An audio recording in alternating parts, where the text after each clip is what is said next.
Barrister Parvateesam రెండవ భాగం.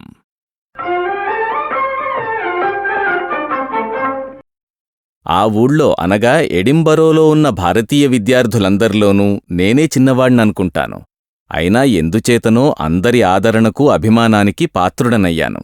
ఎందుచేతనంటే కారణం చెప్పలేను. అన్ని భాషలవారు అన్ని రాష్ట్రాలవారూ కూడా నేను కనబడితే ఉత్సాహంగా సంతోషంగా పలకరించి నా యోగక్షేమం విచారిస్తుంటారు. మా క్లాసులో తోటి స్కాట్ విద్యార్థులు కూడా నేనంటే అభిమానం పెంచుకున్నారు. నా ప్రోత్సాహం మీదనూ నేను చేసిన సూచనల మీదనూ తెలుగువాళ్లందరూ తరచూ కలుసుకోవడం, ఉగాది, విజయదశమి, దీపావళి, సంక్రాంతి లాంటి పండుగలు మనం కలిసి జరుపుకుంటే బాగుంటుందని నేను మన వాళ్లందరితోటి చెప్పాను. మా రాజు కూడా నా సూచనను బలపరిచాడు. అందుకు ఆంధ్ర సోదరులందరూ ఏకగ్రీవంగా ఆమోదం తెలిపారు. అప్పటికి వారం రోజుల్లో రానున్న ఉగాది పండుగతో మా తీర్మానం అమలుకు ప్రారంభించాం. ఆనాడు కార్యక్రమం వేపపువ్వు పచ్చడితో కాక అది దొరకని కారణంచేతను ఉదయాన్నే పులిహోర ఫలహారంతో ప్రారంభించాం. పులిహోర నేనూ రాజూ కలిసి తయారుచేశాం. పోపు దగ్గరికి వచ్చేటప్పటికి నూనె లేదన్న సంగతి జ్ఞప్తికి వచ్చింది. అక్కడ మన నూనెలేవీ దొరకవు, నెయ్యి బాగుండదు. అందుకని మా ల్యాండ్లేడీని సంప్రదించి ఆమెను వెంటనే బజారుకు తోలి ఆలివాయిల్ తెప్పించి దానితో పని జరిపాం.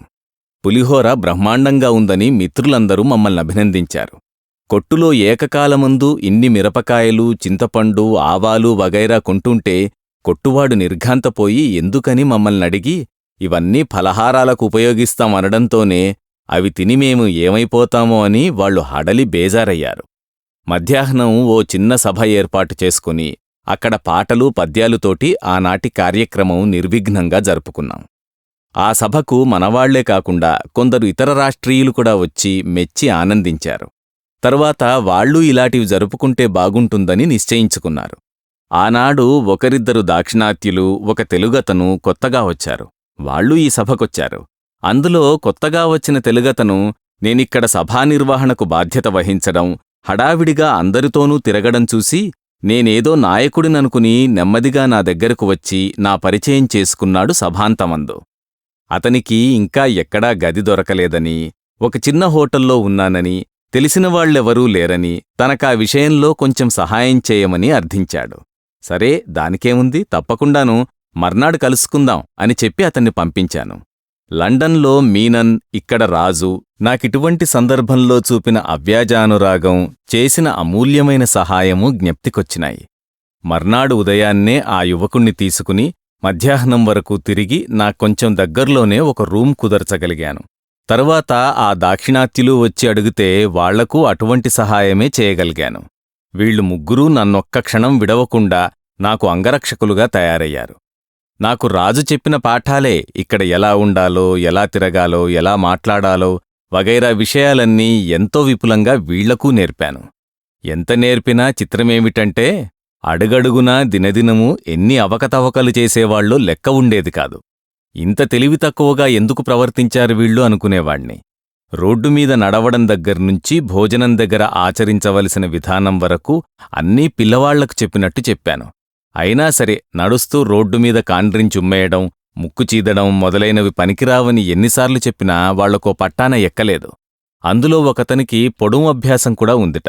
వాడస్తమానం బర్రని పొడుం పీల్చడం, బిర్రని చీదడం, ఆ చేయి ఏ లాంతరు స్తంభానికో ట్రామ్లో ఉండే ట్రామ్ కారుకో రాయడం, చూచిన వారందరూ అసహ్యించుకోవడం.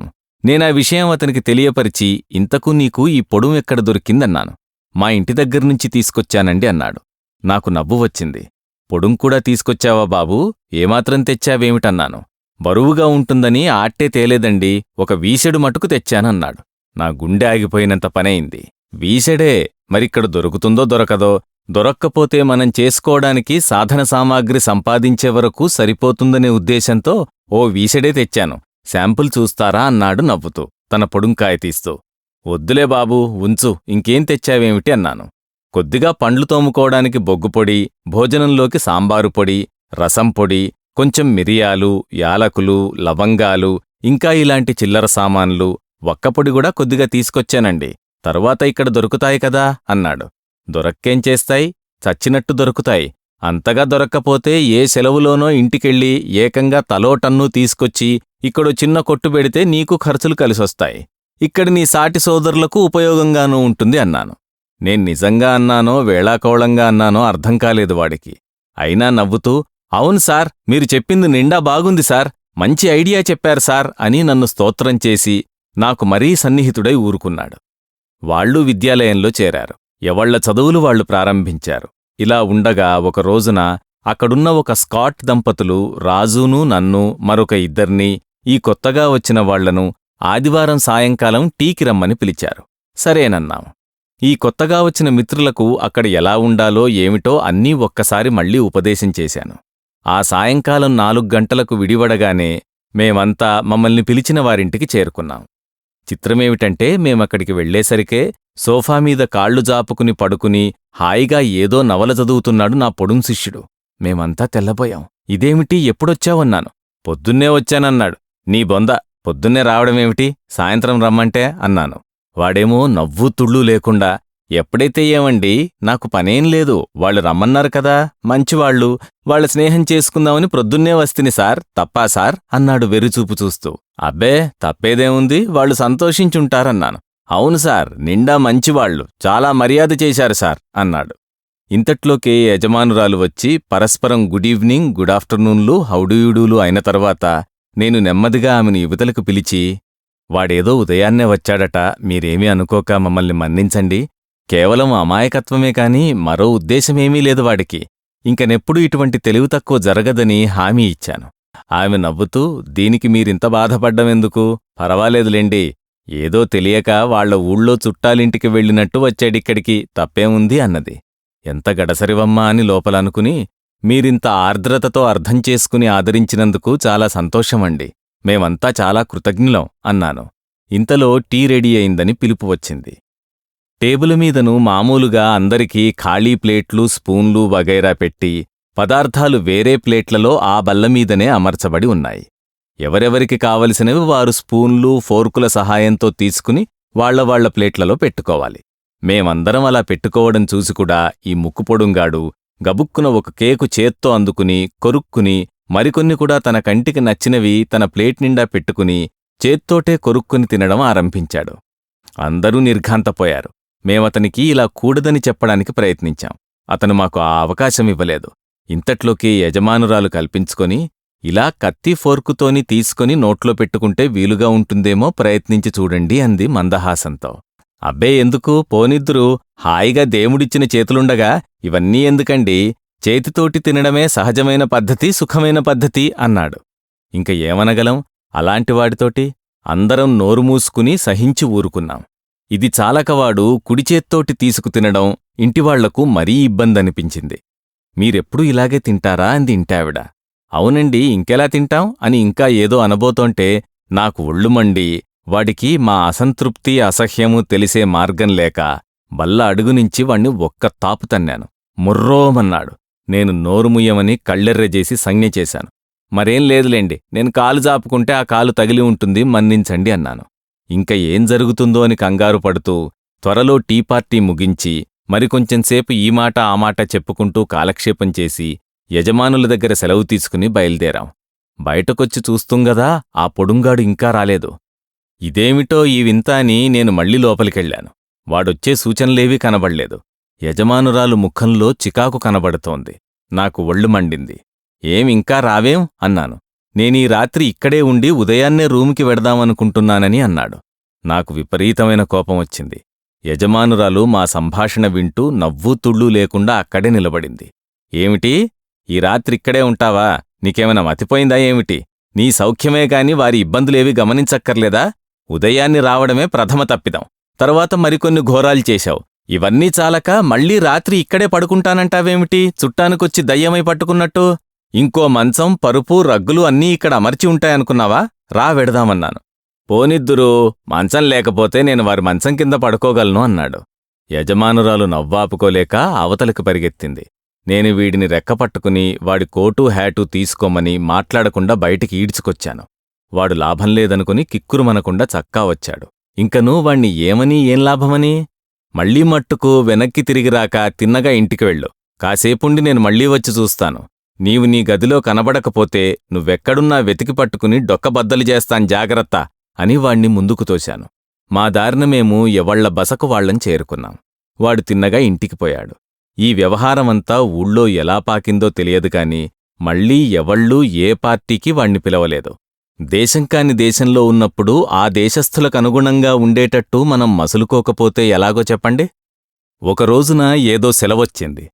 కాలేజీలు, ఆఫీసులు, ఫ్యాక్టరీలు వగైరా సమస్తం మూసేశారు. ఏటేటా వచ్చే సెలవేనటది. ఆ రోజున పొరుగుళ్లకు పోయేవాళ్లతో రైళ్లు కిక్కిరిసుంటాయి. ఏ రైలు స్టేషన్లో చూచినా స్టేషను నిండా జనమే. ఊళ్ళో ఏ పనీ లేకుండా తిరిగే జనసమూహంతో హోటళ్ళు, సినిమాలు, విహారస్థలాలు, వినోదస్థలాలు, క్రీడాస్థలాలు, వ్యాహ్యాళికెళ్లే కొండలు, పార్కులు ఎక్కడ చూచినా నేల ఈనినట్లు స్త్రీపురుషాదులతో బాలబాలికలతో నిండిపోయి ఉంటవి. చిత్రమేమిటంటే ఇంత జనసమ్మర్దమున్నా ఎక్కడా త్రొక్కిడిగాని, ఒకళ్లనొకళ్ళు తోసుకోవడముగాని, చిల్లర దెబ్బలాటలు కాని, ఒకళ్లనొకళ్ళు మాటామాటా అనుకోవడం కాని కనిపించదు. ఇంతమంది జనమున్నా మన తీర్థాల్లో ప్రజల్లోలాగా ఇక్కడి జనం మైమరిచి సంచరించరు. అందరూ ఏకకంఠంతో మాట్లాడినా శబ్దమైనా వినపడదు. అక్కడక్కడ నవ్వులు మటుకు వినపడతాయి.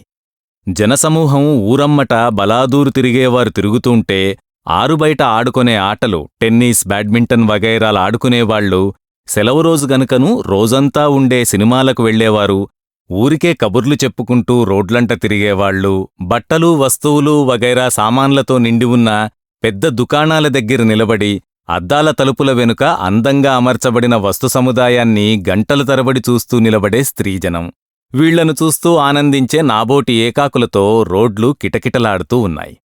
మరికొందరు కొంచెం నడివయస్సువాళ్లు, వయసు ముదిరినవాళ్లు ఒక పబ్లిక్ హౌజులోకి వెళ్లి అక్కడ కొంచెం మద్యపానము చేస్తూ స్నేహితులతో ఓ గంట గడిపి అక్కడినుంచి మరోచోటికి, అక్కడ్నించి మళ్లీ మరోచోటికి ఇలా గంటకొక పబ్బు చొప్పున మారుతూ ఆ రోజంతా గడిపే సోదరులు కొందరు. అన్ని గంటలు మద్యపానం చేసినా మనవాళ్లకు మళ్ళే పెద్ద పెద్ద కేకలు వేయడం, దెబ్బలాడడం, హద్దుమీరి సంచరించడం సాధారణంగా కనిపించదు. మేము అంటే మన దేశస్థులం ఇంట్లో చదువుకుంటూ కూర్చొనో, స్నేహితుల ఇళ్లకు వెళ్ళో కాలక్షేపం చేసుకుంటూ సాయంత్రం కొండలమీదకు బయల్దేరాం. నేనూ బయల్దేరి యువతలకొచ్చేటప్పటికీ మరికొందరు మిత్రులు కూడా కలిసి ఈవేళ చెడుగుడు ఆడాలని బయల్దేరాం. వెడుతుంటే ఒక విచిత్రమైన తమాషా జరిగింది. రోడ్డు మనుష్యులతోటి, వివిధ వాహనములతోటి క్రిక్కిరిసి ఉన్నది. రోడ్డు ఈ ప్రక్కనుంచి ఆ ప్రక్కకు వెళ్లడం చాలా కష్టంగానూ ప్రమాదభరితంగానూ కనపడ్డది.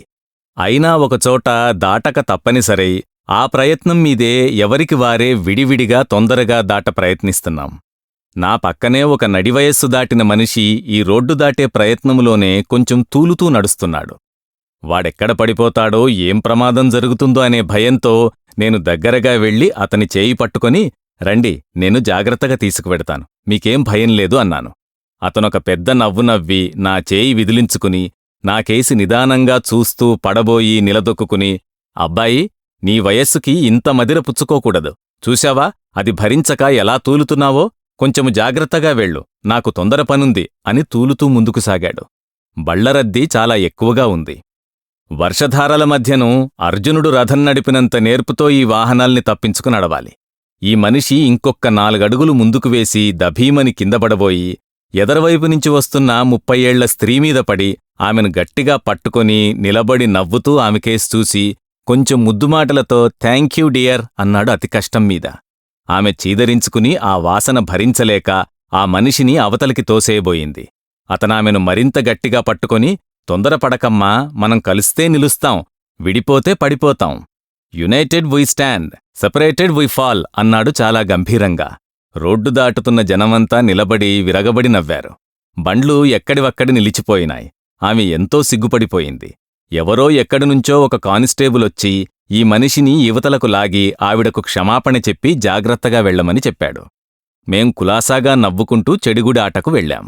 అక్కడ మా స్కాచ్ స్నేహితులు కూడా మమ్మల్ని కలుసుకున్నారు. వాళ్లొక పార్టీగా, మేమొక పార్టీగా చెడుగుడు బ్రహ్మాండంగా ఆడాం. చుట్టుపట్ల కొన్ని 100 మంది ప్రేక్షక సమూహం హర్షధ్వానాల మధ్యను నాటి ఆట ఎగ్జిబిషన్ ఆటలా తయారైంది. ఇంకనూ ఒకరోజున ఎప్పుడో మ్యాచ్ ఏర్పాటు చెయ్యాలని నిశ్చయం చేసుకుని విడిపోయాం. నేను, మనవాళ్లు కొందరు కాసేపు కూర్చుని కబుర్లు చెప్పుకుని బయల్దేరి వస్తుంటే మరొక చిత్రమైన సన్నివేశం కనపడ్డది. ఇక్కడ కొందరు విద్యాధికులు వారభ్యసించిన విద్యల్లో పండితులైన వాళ్లు జీవనోపాధికి ఏ ఉద్యోగం చేస్తున్నా తమరభ్యసించిన శాస్త్రమును మరిచిపోక బాటనీని చదివిన వాళ్లు బాటనీ గురించి, జియాలజీ చదివిన వాళ్లు జియాలజీ గురించి, అలాగే జువాలజీ, యాంటమాలజీ మొదలైనవి చదివిన వాళ్లు ఆయా శాస్త్రాలకు సంబంధించిన వస్తు విశేషాలను సేకరించడానికి ప్రయత్నం చేస్తుంటారు. అందులో ముఖ్యంగా యాంటమాలజీ అనగా క్రిమికీటకాదులకు సంబంధించిన విద్యను అభ్యసించినవారు ఏదైనా కొత్త రకం ఎగిరే రంగురంగు రెక్కల పురుగునుగాని, సీతాకోక చిలుకలుగాని కనబడితే వాటినెలాగైనా ఒక్క పురుగునైనా మచ్చుకు పట్టుకోవాలననే ప్రయత్నం చేస్తూ ఉండడం నేను చాలాసార్లు చూశాను. ఆ రోజున మేము ఇంటికి వెళుతుంటే అప్పటికి బాగా చీకటిపడి దీపాలు పెట్టారు. జనసమ్మర్దం చాలా వరకు తగ్గిపోయింది. మేము నడిచి వెడుతుంటే ఒక లాంతరు స్తంభం దగ్గర ఒక ఫాదరీ నిలబడి ఆ దీపంకేసి దాని చుట్టూ పరిభ్రమిస్తున్న రెక్కల పురుగులకేసి తదేక దీక్షగా చూస్తున్నాడు. నేను మాలాంటివాళ్లు మరికొంతమంది ఏమిటి ఈయన చూస్తున్నాడని మేమూ చూస్తూ నిలబడిపోయాం. ఒక 2 నిమిషాలలో ఆయన నెమ్మదిగా లాంతరు స్తంభంపైకి ప్రాకడం మొదలుపెట్టాడు.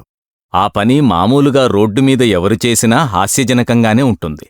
అందులో కొంచెం వయస్సు మీరిన మతప్రబోధకుడైన ఫాదరీ ఆ పని చేస్తుంటే ఎందుకో మాకు మరీ నవ్వొచ్చింది.